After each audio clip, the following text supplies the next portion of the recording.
I'd also like to address gender affirming care. This is something that you've likely heard about, especially parents. There's a lot of, questions about this. And so what I share with you, all gender affirming care means that I trust you to know what your gender is.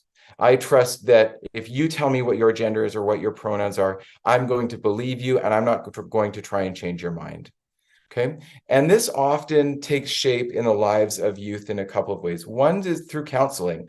And this is what we generally see most in schools is kids are going to a trusted adult and saying, I'm going through this. This stuff is going through my mind. I just need to talk to somebody. So when we have gender affirming care, that counselor is going to say to them, or that teacher or that trusted adult is going to say to them, I believe you, I trust you, and I'm here to support you and provide you with resources, and I'm going to be here for you. The second piece that often comes up in discourse these days is puberty blockers, and there's a lot of misunderstanding around that.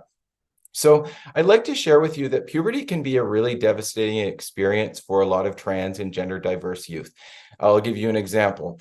Imagine your gender identity, you feel female, and then all of a sudden you start to develop an Adam's apple, or your voice starts to drop, or you start to develop hair patterns in different ways, and your body starts to change. It would just be a real conflict between body and soul.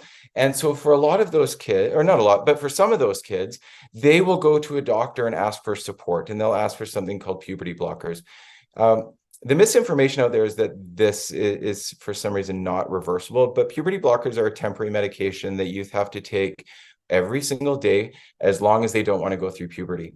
And something that some trans folks and gender diverse folks will do is actually go off of the puberty blockers so that they can have babies some point in the future.